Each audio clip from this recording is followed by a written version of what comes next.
Hey there, Internet. It's me again. I got another video from the Tongue Dog. I want to take a closer look at how this thing actually works because the other videos were kind of at a distance. So, this is my trailer. Bought it a couple years ago, and this is the coupler and the design for what I made that lock for. So, everything is just loose for right now, but if you're like me, you don't want a crackhead taking your stuff. You got to keep it for yourself. But I'm looking at this, I'm like, am I stupid? This thing can unbolt. So if I lock the coupler, then somebody can come up and just unbolt my coupler, take my coupler and my really expensive lock with it, which would then leave the coupler channel open and susceptible to theft. If crackhead has any sort of sense with him, he would rebolt another coupler with his bolts, or my bolts for that matter, and then tow my trailer away. So I started pondering and thinking, how am I going to lock up my trailer? So I came up with, after work one day in the garage while my kids were asleep, because I am a family man, which is why my videos are low budget, I came up with something so that I could keep my trailer locked for myself. And I started cutting, started welding. I'm doing this one-handed, so pardon.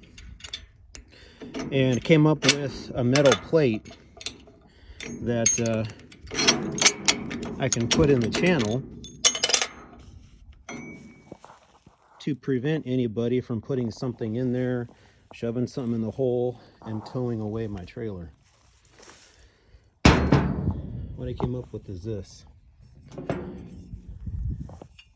So there's the initial. It is patented, fully patented. It's a channel. It's a patented design. It just is going to be issued here in the next couple months, but it's been through a 2-month process or 2-year process to get approved. So it's a bracket that goes into the channel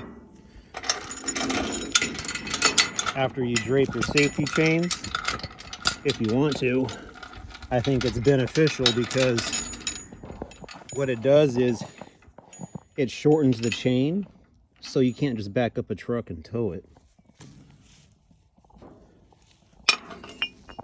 And what we're going to do, again, I'm doing this one-handed, so please pardon.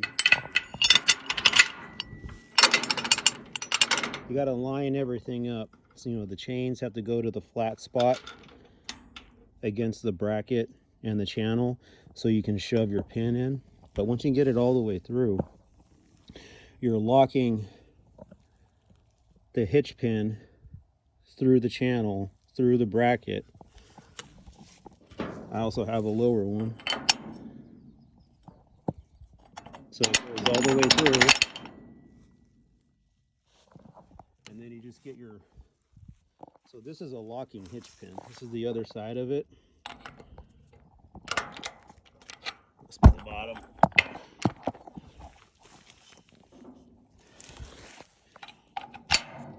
Like that.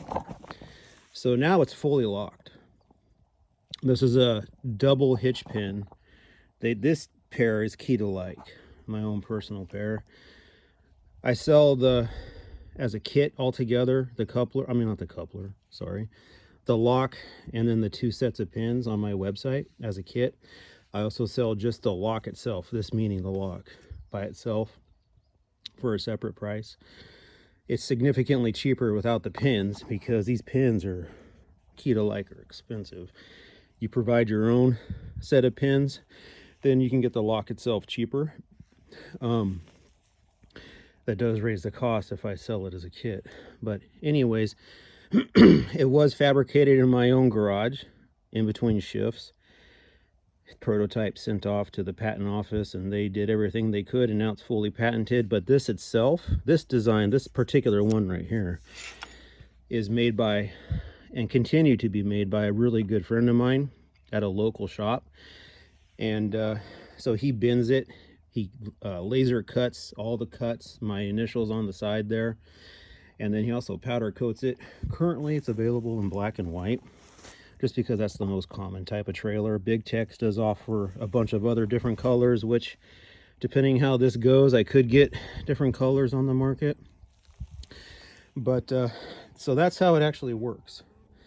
And the benefit of this, I know there's plenty of options on the market out there these days.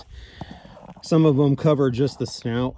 Some of them cover the snout meaning the coupler, and the bolts. So you have a lock for the coupler and a separate lock for the bolts.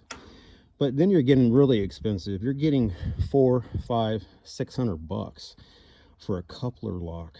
And it's two pieces. So one for the coupler, one for the lock. The benefit of this is, it's, from what I can find, and I'm sure someone's going to correct me, but this is the cheapest option that would lock the trailer, not the coupler. So let me clarify that. This is the cheapest lock for the trailer, because this locks the trailer. I'm not locking the coupler. And so your trailer is locked. Your trailer is secure. Your coupler is secure. You can go put that in your truck, your toolbox, your house. Your coupler is not going to get stolen. And some crackhead's going to drive by and be like, you know what? I don't even know what that is. I don't even know how to deal with that. And I have two things to compromise. I'm going to go somewhere else that's cheaper and quicker and easier to do. So, of course, I'm not an idiot. This can be compromised. It's just, you know, a couple hitch pins, but it's a deterrence. You're buying time. You're buying a deterrence. But if this is compromised and it's all taken apart, what you have is a bare channel. I'm certain there's maybe a few crackheads, but not a lot of crackheads that carry extra coupler and extra bolts. I'm sure they do, don't get me wrong. But again, that's going to be an extra thought that has to go into his process, and an extra, you know, procedure to compromise this and then reattach the bolt and then go. So that's going to take significantly more time and significantly more effort than any crackhead I know of that's going to want to, you know, deal with that. So I wanted to just show a close-up of the product, how it works, and the benefits of it. So you're interested, you like what you see, there's my website. Again, pardon the graphics and pardon the cheap quality video. I'm a working husband and father, and money and time goes elsewhere, but you can't tell it doesn't work. All right, guys, this is filmed on Easter weekend. Happy Easter. As always, everything you see here is made in America. Thanks for watching.